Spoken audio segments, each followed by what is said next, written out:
Nós vamos falar nessa noite é o Sermão do Monte, o sal da terra. Livro de Mateus, capítulo 5, versículo 13, diz assim: Vós sois o sal da terra. Ora, se o sal vier a ser insípido, como lhe restaurará o sabor? Para nada mais presta, senão para ser lançado fora, ser pisado pelos homens. João 5,39, Jesus disse: Examinais as Escrituras, que são elas mesmas que testificam de mim. 2 Pedro 3,18, antes crescei na graça e no conhecimento de nosso Senhor e Salvador Jesus Cristo, a Ele seja dada glória, assim agora como no dia da eternidade. João 17,3, e a vida eterna é esta, que te conheçam, a ti só, por único Deus verdadeiro, e a Jesus Cristo, a quem enviaste. Nessa noite nós estamos na casa do Senhor, para glorificar o nome do Senhor e para prestar culto ao Rei dos Reis, Senhor dos Senhores, aquele que reina sobre todas as coisas. Nós estamos falando no livro de Mateus, já falamos anteriormente, que Mateus significa o presente de Deus, dádiva de Deus, que Mateus foi um dos 12 apóstolos de Jesus. Ele também era conhecido nas Escrituras como Levi, quando era falado sobre o seu passado pecaminoso. E ele deixou tudo para seguir Jesus. Falamos também que o pano de fundo, o público predominantemente de Mateus, era os judeus. Porque muitas coisas que ele fala, que ele retrata, muitas vezes ele não explica. Os judeus esperavam um líder militar, um líder político, e ainda hoje muitas pessoas esperam. Eles esperavam alguém que fizesse uma reforma política, social, uma reforma econômica. E o propósito de Mateus é demonstrar que Cristo é o Messias, que Cristo é o Rei dos Reis, o Senhor dos Senhores. Mateus faz 60 citações proféticas do Antigo Testamento, enfatizando como Cristo é o cumprimento de todas elas. E nós estamos falando o primeiro e grande sermão de Jesus Cristo. Ele é o maior, reconhecido como o maior sermão de todos os tempos, pregado pelo maior mestre, pelo maior pregador de todos os tempos. No livro de Mateus tem 5 grandes sermões. O foco desses sermões, nós falamos anteriormente, que é o reino de Deus, o reino sobre o Rei dos Reis, o Senhor dos Senhores, sobre o reino dos céus, como está escrito na palavra. E Jesus nos revela o perfil do verdadeiro súdito do reino dos céus. E o Sermão do Monte é como se fosse a constituição desse reino. Todos os súditos devem apresentar essas características que nós estamos falando aqui. Todos aqueles que fazem parte do reino dos céus, todos aqueles que desejam fazer parte do reino dos céus, têm que ser bem-aventurados. E na semana passada falamos que todos aqueles que são bem-aventurados serão perseguidos por causa da justiça. Os ideais pregados no sermão, como nós falamos, vai totalmente oposto àquilo que os judeus esperavam. Jesus não falou nada sobre mudança política, não falou nada sobre mudança científica, não falou nada sobre poder militar ou mudança econômica daquele país. Ele falou aquilo que eles não desejavam e aquilo que eles não esperavam. E nessa noite nós falaremos acerca do testemunho daqueles que são bem-aventurados. Aqueles que são bem-aventurados terão esta característica que nós vemos aqui. Serão sal da terra. Nós precisamos entender o contexto do que o povo estava passando, o contexto do que estava acontecendo e o contexto do que nós vivemos hoje. Amados, na palavra de Deus nós vemos que quando Adão e Eva pecaram, toda a humanidade pecou junto com eles. Isso é um ensino da palavra de Deus. Toda a humanidade morreu em seus delitos e pecados. Todos nascem pecados. A filosofia fala que as pessoas são uma lousa em branco, onde dependendo de onde você vive, você vai ser mais pecador ou não. Provavelmente quem escreveu isso não tenha filhos. Perfeito, não é? Porque quando nós temos filhos, nós sabemos que nós temos que educar as crianças de forma que elas não venham cometer erros. Deixe uma criança fazer o que ela quiser e ela vai ser o monstrinho do futuro. A parte da graça de Deus, esse é o ensino da palavra de Deus. Os homens estão mortos em transgressões e pecados. A parte da graça de Deus, Os homens são escravos do pecado e da morte. A parte da graça de Deus, os homens são cadáveres espirituais. O que acontece com os mortos? Eles apodrecem cada vez mais. Em um mundo de mortos perambulando por aí, cada dia fica pior. Você já passou em algum local onde está rodeado de urubus? Já sentiu o cheiro? Esse é o mundo que nós vivemos. Cada dia mais novos pecados, novas maneiras de viver, novas tendências, cada dia mais imoralidades, mais depravações.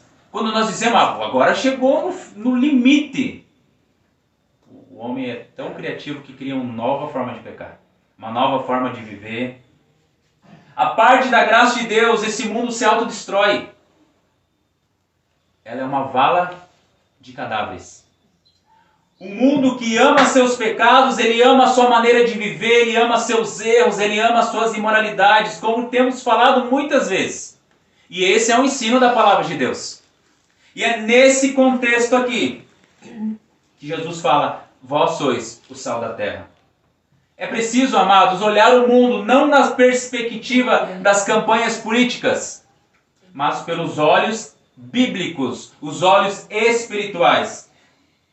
Olhe ao seu redor, olhe para o Brasil, olhe para a nossa cidade, olhe pelo mundo, olhe pelo mundo. As pessoas sonham que as coisas vão melhorar. Sem Deus, a parte de Deus. Elas vivem as suas vidas longe de Deus. Mas se não tivesse a graça de Deus, se não tivesse a sua misericórdia, se não tivesse o seu amor, esse mundo se autodestruiria. Nós seríamos consumidos, a palavra de Deus diz. Mesmo tendo a misericórdia de Deus, nós já temos guerras, destruições, imoralidades, depravações, mortes e trevas, sofrimento e dor. É nesse contexto de mortes e trevas que Cristo deu a vida para os seus discípulos. Ele fala, vós sois o sal da terra.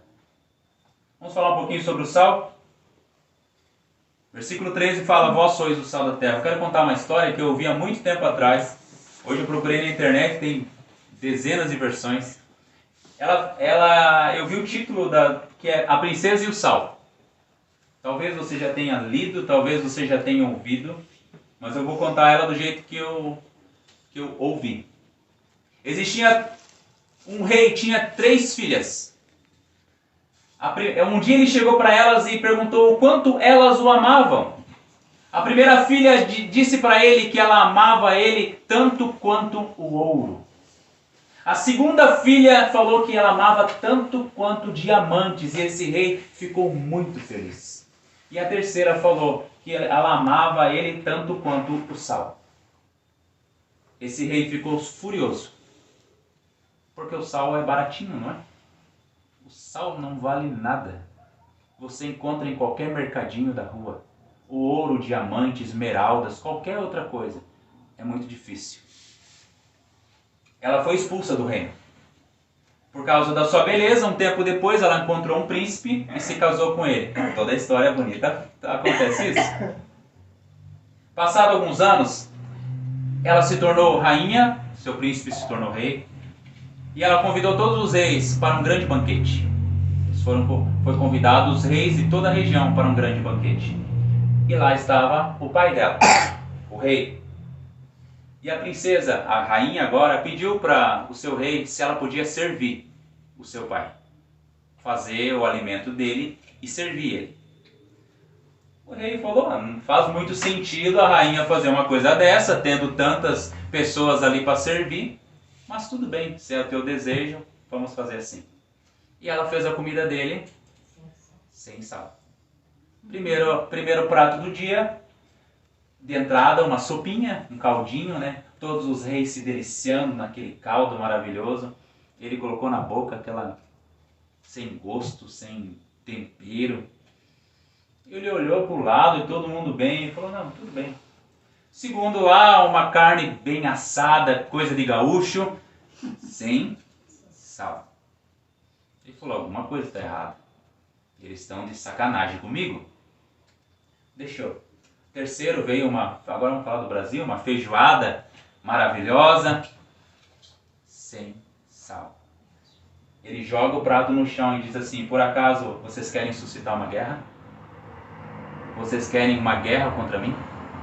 Porque vocês estão fazendo o meu alimento sem sal, sem sabor, sem graça. Eu não posso comer. Amados, qual que é a lição que nós tiramos disso? Você pode viver sem ouro, você pode viver sem BMW, você pode viver sem diamantes, sem todas as riquezas desse mundo. Mas sem sal, não tem como, não é? Tudo se torna sem sabor, tudo se torna sem vida. Então nessa noite nós vamos falar sobre esse sal. Quais são as características e qualidades desse sal? E nós podemos destacar duas importantes características do sal, que uma nós falamos em relação a essa história. Qual que é? Dar sabor. Você já comeu uma comida sem sal? Eu, às vezes, quando eu cozinho, eu coloco pouco sal. Falta. Por quê? Porque o excesso de sal também é ruim, não é? Mas a falta de sal é péssima. É uma experiência totalmente desagradável, sem sabor, é indoço, nada agradável ao paladar. Uma vez eu fui num local, tinha um frango maravilhoso, sabe? Aqueles dourados que você olha assim, era um restaurante. Quando eu comecei a comer ele estava doce. Porque eles colocam, eu fiquei sabendo que eles colocam para ficar douradinho, acaba ficando douradinho e colocam um pouquinho de açúcar. Só que ele não tinha sal. Não foi gostoso de comer. Quando Cristo chama seus discípulos de sal da terra, em primeiro lugar, ele afirma que essa característica, esse testemunho, a obra que eles esperam deles é dar sabor. Lembra que nós falamos das riquezas desse mundo? O ouro não dá sabor para a vida. Os diamantes não dão sabor para a vida. As riquezas que acumulamos, que temos, não dão sabor para a vida. Efésios 2:10 fala: porque somos feitura dele, criados em Cristo Jesus para boas obras, as quais Deus de antemão preparou para que andássemos nela. Perceba, os discípulos estavam mortos em transgressões e pecados também. Nós anteriormente também estávamos, como está escrito na palavra de Deus. Nós não tínhamos vida, os discípulos não tinham vida. Mas agora lhe foi dado vidas para eles. E eles foram temperados com o sal da doutrina celestial. O que é doutrina? Ensino. Jesus está lhes ensinando. Lembra que nós falamos sobre as bem-aventuranças? Agora eles eram bem-aventurados. Quando Cristo afirmou que os verdadeiros discípulos, cristãos genuínos, filhos de Deus, são o sal da terra, ele estava dizendo que assim como o sal dá sabor aos alimentos, da mesma maneira, os verdadeiros filhos de Deus devem temperar, dar sabor para este mundo. Esse mundo sem os filhos de Deus, esse mundo sem a igreja, esse mundo sem os bem-aventurados, é totalmente sem sabor. A Bíblia fala de uma vida íntegra perante o Senhor. Nós somos filhos de Deus? Nós somos libertos da corrupção, das imoralidades, das depravações. Então nós devemos influenciar esse mundo e não sermos influenciados. A sociedade ela deve ser afetada pelo nosso testemunho, pela nossa conduta. A forma como nós nos portamos, a maneira que nós agimos, a forma que nós falamos deve influenciar a sociedade. Alguém pode abrir para mim em 1 Coríntios, capítulo 15, versículo 33? O que está escrito em 1 Coríntios 15, 33? Quem achou pode ler? Não vos enganeis, as más companhias corrompem os bons costumes. Não vos enganeis, as más companhias corrompem os bons costumes. As boas companhias, elas influenciam também as pessoas? Influencia muitas pessoas. Os bem-aventurados fazem com que as pessoas, fazem com que os ambientes mudem. Já percebeu? Muitas vezes um bem-aventurado, um cristão, chega no local, a pessoa, opa, muda o linguajar, muda a forma de se expressar. muda as brincadeiras. Nós devemos influenciar a vida das pessoas, o ambiente que nós estamos. O culto que prestamos a Deus tem sido afetado pelo mundo? Estamos sendo influenciados pelo mundo ao nos reunirmos na casa, a igreja de Jesus? Primeiro, há aqueles que trazem tudo o que acham bom para dentro do culto. Já falamos anteriormente sobre isso. A pessoa acha legal andar de skate, ela traz para dentro do culto o skate. Ela acha legal o karatê, ela traz para dentro da casa de Deus, para o culto, o karatê. Ela acha legal a pintura, ela traz para dentro da casa de Deus a pintura. Temos outros: teatro, música, dança, futebol, apresentações circenses. Por quê? Agradar as pessoas e não a Deus. Em segundo lugar, também há aqueles ainda que retiram aquilo que não gostam do culto. Por exemplo, há pessoas que não gostam de música. Não precisa de música no culto. Há pessoas que retiram as orações. Muita oração no culto. Há pessoas que retiram a comunhão. Há pessoas que retiram a liberdade das pessoas. Ou seja, o mundo, o que eu acho, não pode influenciar o culto que nós prestamos a Deus. A palavra de Deus deve ser nosso guia, deve ser nosso manual, deve ser nossa fonte de conhecimento, deve ser nossa fonte de sabedoria. Nós devemos buscar a Deus de forma íntegra e de forma verdadeira. Por que nós estamos nessa noite aqui? Para nós sermos saciados, para o culto nos agradar, para nós fazermos a nossa vontade, o nosso querer? Ou para prestar um culto a Deus? Quem que deve ser exaltado? Deus. Eu posso não sentir nada. O importante é prestar um culto para Deus. O nosso culto a Deus deve também ser só no domingo. Todos os dias. Oração, leitura da Bíblia, agradecimento, em espírito e em verdade, em santidade, em reverência. Essa semana eu ouvi de alguém assim: você sabia que na cidade que nós vivemos nós não prestamos atenção nas belezas da cidade? Nós levantamos todos os dias e nós não prestamos atenção no sol, nas coisas que mudaram, na neblina, nos detalhes dos morros ali para trás, no arco-íris que às vezes aparece. Aqui, vocês sabiam que aqui na cidade tem mar? Às vezes eu esqueço desse detalhe também. Aqui na cidade tem mar? Nós esquecemos. Muitas vezes nós vamos para Florianópolis, para Bombinhas, para Penha, para qualquer outro lugar. Nossa, que praias lindas, que coisa maravilhosa! O céu em outras cidades parece que é mais bonito. O céu lá em Minas Gerais parece muito mais bonito que aqui. Por quê? Porque muitas vezes nós não prestamos atenção nas coisas que Deus faz na onde nós moramos. Porque nós estamos mais preocupados muitas vezes em reclamarmos do local que nós estamos. Nós nos reunimos aos domingos na igreja. E é chamado Dia do Senhor porque nós tiramos esse tempo para o Senhor. Mas ao mesmo tempo nós temos que fazer com que todos os dias sejam do Senhor em nossas vidas. Lembra? Integridade. Todos os dias. Imagine se Jesus volta na segunda. O que ele vai encontrar? Se Jesus vai te visitar na terça, o que ele vai encontrar? Ou somos realmente cristãos ou não somos? Abra comigo Colossenses capítulo 2.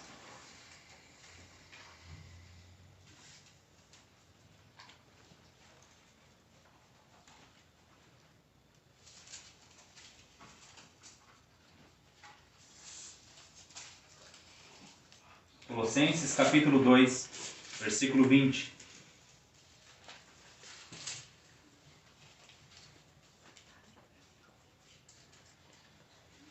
A palavra de Deus diz assim: se morrestes com Cristo para os rudimentos do mundo, porque como se vivesseis no mundo, vos sujeitais às ordenanças. Não manuseeis isso, não proves aquilo, não toques aquilo outro, segundo os preceitos e doutrina dos homens, pois que todas essas coisas com o uso se destroem.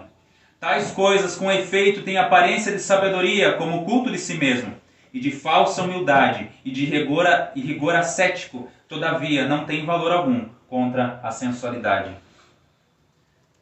A obediência a muitas regras, ela não traz santidade.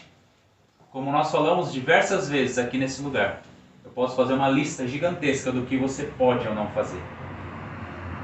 Mas muitas vezes você faz não porque você ama o Senhor, mas porque você quer pagar, você quer mostrar que você pode, que você consegue.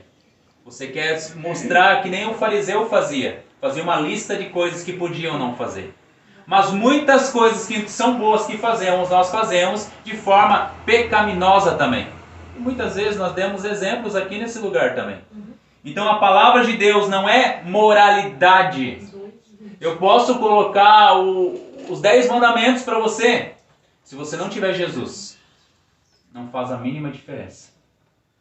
Primeiro, o sal, ele dá sabor. Ele dá gosto para essa vida. O segundo, ele conserva. A segunda característica do sal é conservação, preservação.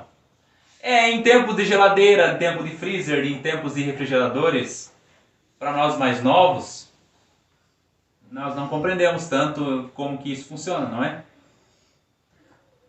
Mas naquela época, e algum tempo atrás, onde não existia maneiras de refrigerar, o sal servia para conservar alimentos. Inclusive, até hoje, acho que tem até no Nordeste, que é a carne de sal.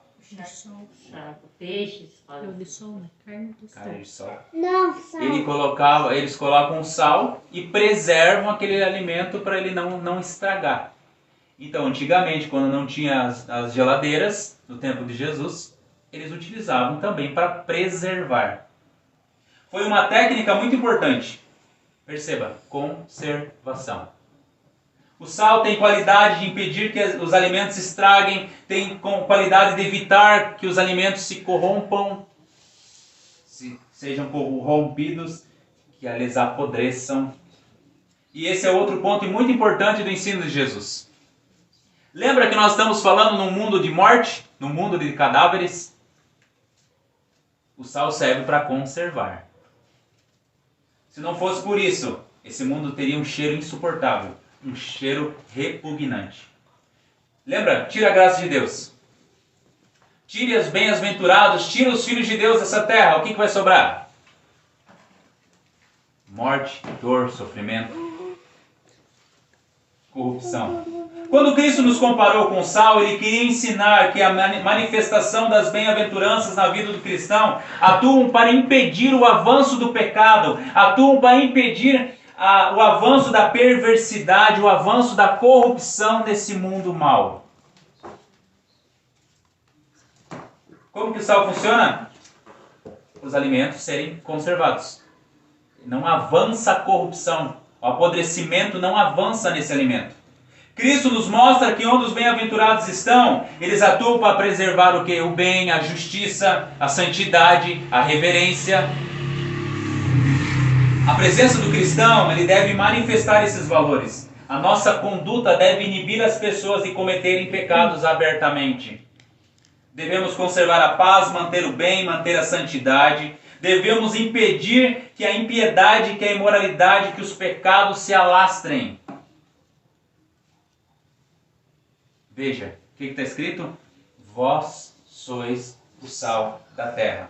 Os bem-aventurados beneficiam todas as áreas da sociedade, dando sabor e também preservação.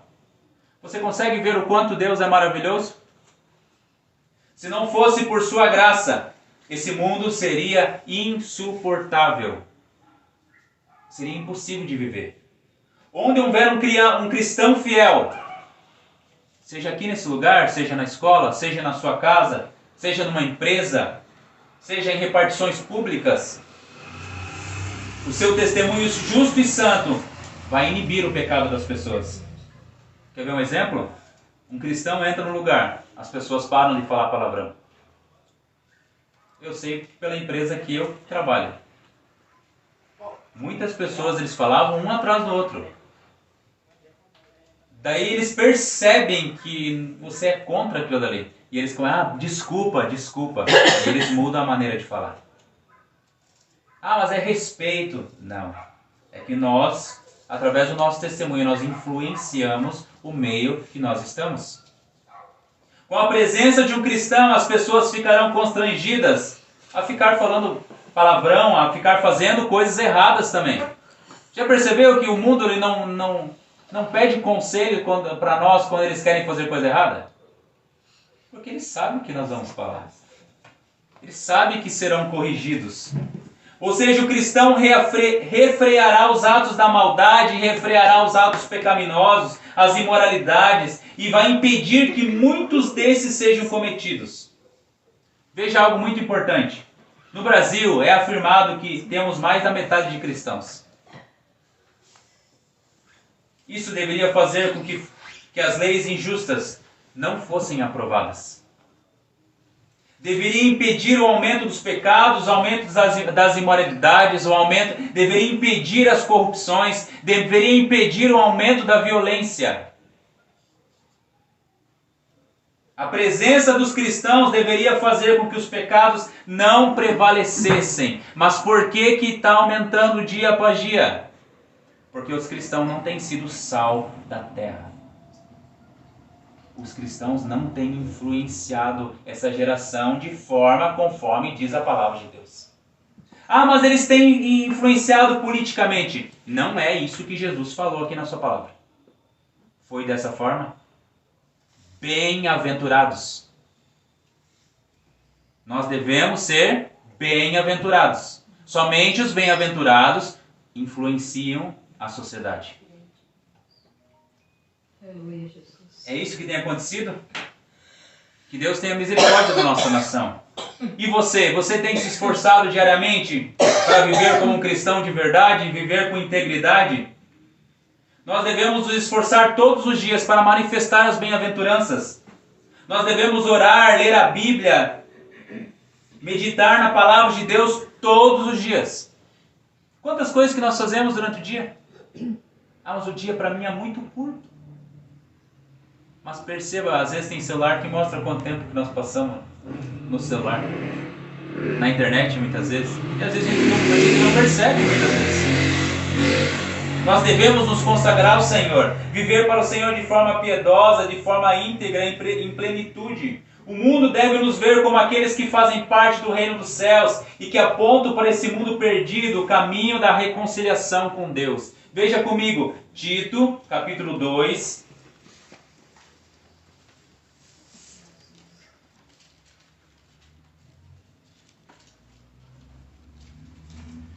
Tito, capítulo 2. Tito fica depois de Timóteo, entre Gênesis e Apocalipse.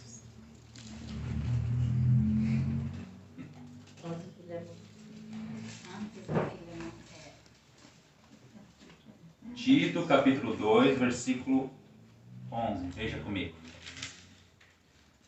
Porquanto a graça de Deus se manifestou salvadora a todos os homens, educando-nos para que, regeneradas as impiedades e as paixões mundanas, vivamos no presente século sensata, justa e piedosamente, aguardando a bendita esperança e a manifestação da glória do nosso grande Deus e Salvador, Cristo Jesus, o qual a si mesmo se deu por nós, a fim de remir-nos de toda a iniquidade e purificar para si mesmo um povo exclusivamente seu, zeloso de boas obras. Percebeu os benefícios da graça salvadora de Cristo? Ele está separando um povo exclusivamente seu, zeloso de boas obras. E o terceiro ponto, amados. Volte comigo lá em Mateus capítulo 5.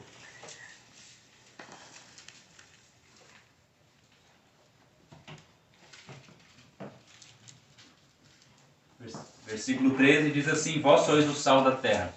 Acabou? O versículo continua. Alguém quer ler? Se o sal vier a ser insípido, como lhe restaurar o sabor? Para nada mais presta senão para, lançado fora, ser pisado pelos homens. Jesus, após mostrar as características, mostrar o porquê eles foram chamados, o testemunho que eles devem dar, ele faz um terrível e pesado julgamento, se eles não cumprirem esse dever. Insípido significa, eu olhei no dicionário, sem sabor, sem gosto algum, insosso, sem graça, desprovido de atrativos, enfadonho, monótono. Perceba comigo, sem sabor, sem graça. É assim que os homens são a parte da graça de Deus. Sem sabor, sem graça. Sem graça, sem sabor. Calvino ele afirmou o seguinte: se os outros homens são insípidos aos olhos de Deus, você receberá o sal que lhes dá prazer. Mas se você perder o paladar, onde poderá obter remédio que deve fornecer a outros? Lembre-se, nós devemos viver uma vida íntegra. Uma vida para a glória de Deus. Bem-aventurados, separados pelo Senhor, vida em santidade, vida em reverência a Deus, zelosos de boas obras, conforme nós lemos em Tito. Aqueles que se corrompem, que se tornam insípidos, o que vai acontecer com eles? O que diz a palavra de Deus? Serão lançados fora. Você sabia que o judeu, muitas vezes, ele usava o sal para deixar a terra mais dura?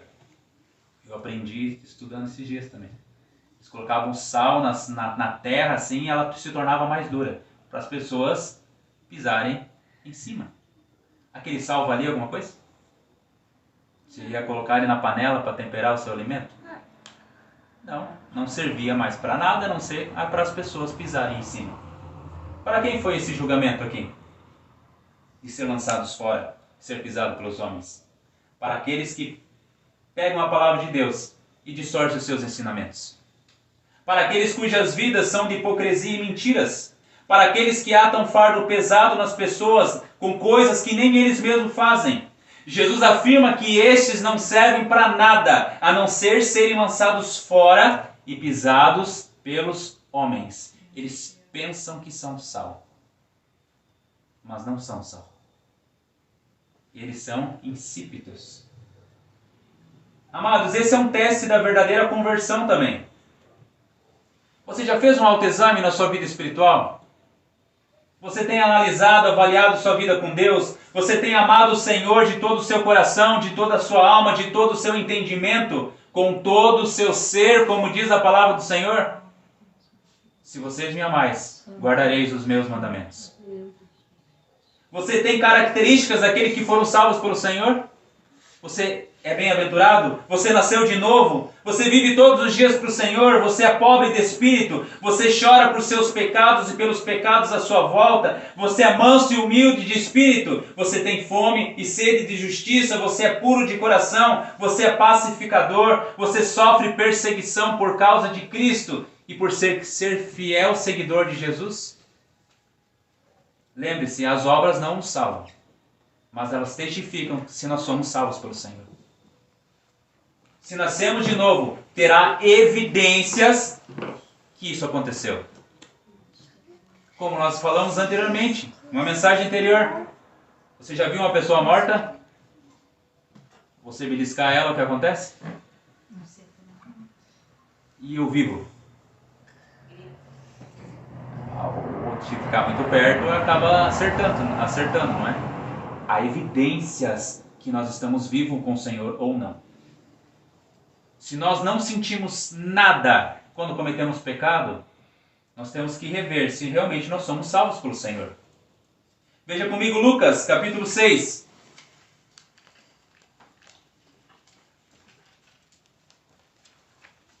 Lucas, capítulo 6, versículo 44 e 45.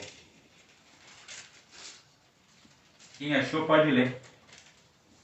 Porque cada árvore se conhece pelo seu próprio fruto, pois dos espinheiros não se colhem figos, nem dos abrolhos se vindimam uvas. Ao homem bom, do bom tesouro do seu coração, tira o bem. O homem mau, do seu mau tesouro, tira o mal. Pois do que há em abundância no coração, disso fala a boca. Porque cada árvore é conhecida pelo seu fruto. Se nós somos cristãos de verdade, nós estamos dando frutos. Na nossa vida, na nossa família, no nosso lar, na igreja, em todos os lugares. Lembra, nós estamos falando de integridade. Os mais jovens estão dando frutos na escola, no trabalho, e onde nós estivermos, em reuniões que nós estivermos, nós temos que dar fruto. Mas, amados, talvez você tenha feito apenas uma oração de decisão.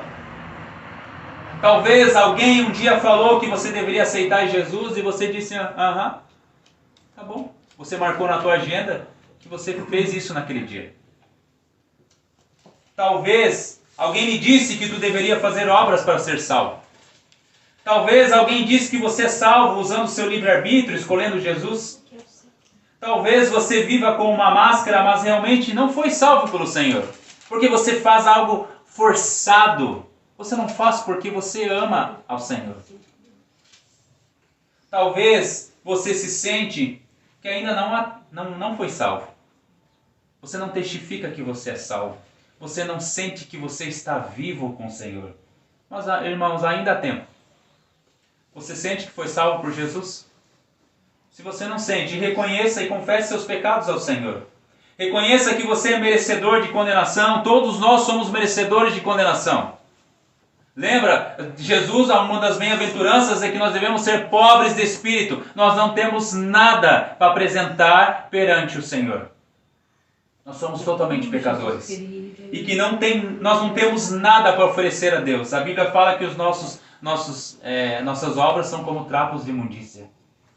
Irmão, se arrependa com todo o seu coração também. Se humilhe e chore diante de Deus, que é misericordioso. A palavra de Deus diz em Efésios 2,4. Mas Deus, sendo rico em misericórdia, por causa do grande amor com que nos amou, suplique ao Senhor com todas as suas forças para que Ele te salve, para que Ele te dê um novo coração. Irmãos, a eternidade está aí. E ela será terrível para aqueles que não estiverem em Jesus. Para aqueles que não estiverem em Cristo. Olhe para Cristo, somente Ele. A Bíblia fala que Ele é o autor e consumador da nossa fé. Olhe para Cristo que levou o seu pecado, levou sua culpa, levou a sua condenação. É somente por causa dEle que para os bem-aventurados não há condenação. Você não pode se salvar. A parte de Cristo você está morto em transgressões e pecados, você é escravo do pecado e da morte, você é escravo de Satanás. A parte de Cristo, todos nós merecemos a ira de Deus. Mas Cristo levou sobre si as nossas dores, as nossas enfermidades, os nossos pecados, as nossas iniquidades. A Bíblia fala que Ele se fez propiciação, por isso que a ira de Deus não cai sobre nós. Ele é o grande Salvador, o grande Senhor, Ele é o Rei dos Reis, o Senhor dos Senhores. Ele é aquele que nos liberta do império das trevas, é por Ele que temos a redenção e a remissão dos pecados. Abra comigo em Colossenses capítulo 1.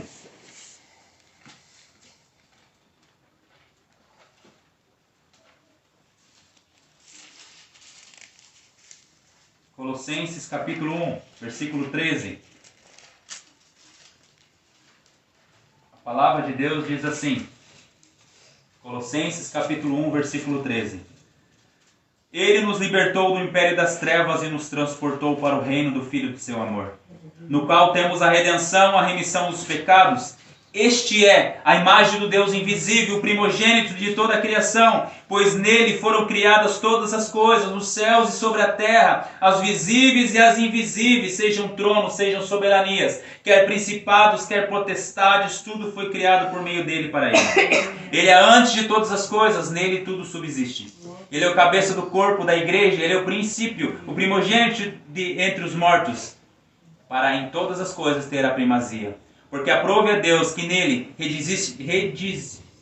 residisse toda a plenitude. E que havendo feito a paz pelo sangue da sua cruz por meio dele, reconciliasse consigo mesmo todas as coisas, quer sobre a terra, quer nos céus. Ele é a nossa esperança. Não é o conhecimento correto também da palavra de Deus que nos salva. É Jesus Cristo. Não há nenhum outro. Nós não somos salvos por méritos, por esforços, por obras ou por alguém. Talvez você pense que algum de nós aqui nessa noite pode te salvar. Mas a parte de Jesus Cristo, todos nós aqui estamos condenados. A obra de Cristo é suficiente, é definitiva e é de graça. E essa é um alerta para nós. Nós estamos sendo salvos. Nós estamos sendo sal dessa terra? Abra comigo, Mateus capítulo 24. Nós estamos vivendo como Cristo falou que nós deveríamos viver? Nós somos bem-aventurados. Veja o que nos diz Mateus capítulo 24, versículo 9.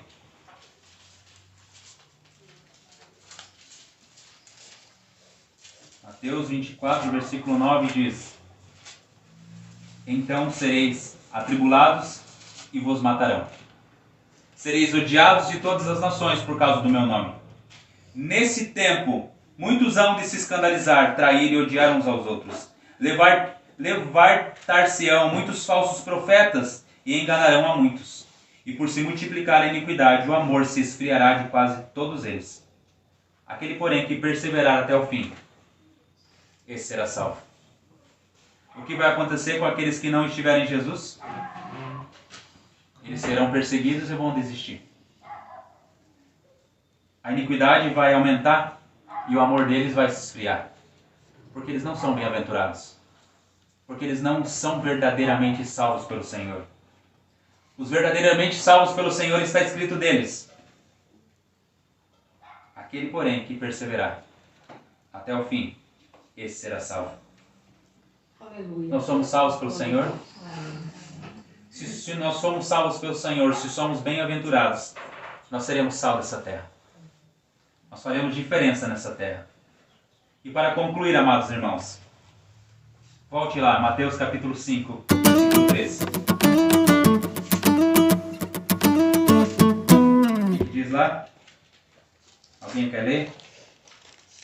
Vós sois o sal da terra, mas se o sal se tornar insípido, com que se há de restaurar-lhe o sabor, para nada mais presta, senão para ser lançado fora e ser pisado pelos homens.